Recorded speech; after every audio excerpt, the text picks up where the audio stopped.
এটা সেই ভাইরাল মেদিনীপুর স্টাইলের সাউন্ড টেস্টিং। এই টেস্টিংয়ে প্রথমে আপনাদের গানের সেই সুমধুর সুর শুনিয়েছি। আসুন এবার আমরা সবাই গানের সেই সুমধুর সুরের সাথে টিউটরের মিষ্টতা একসঙ্গে অনুভব করি।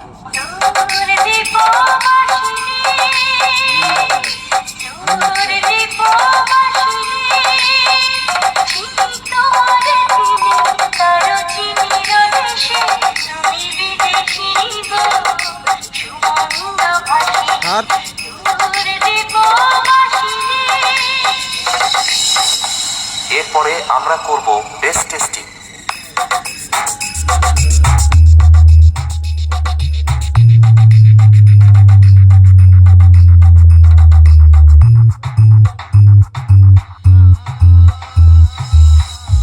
Welcome everybody. This is DJ Bapa Remix from Pandua. তাহলে এবার গান, টিউটার, বেশ সবকিছু একসাথে নিয়ে বাপ্পা রিমিক্সের ফুল পারফরমেন্সের সাথে এই টেস্টিং শুরু করা যাক। আশা করি বাপ্পা রিমিক্সের এই সাউন্ড টেস্টিং আপনাদের হৃদয়কে স্পর্শ করে যাবে। 3, 2, 1, go!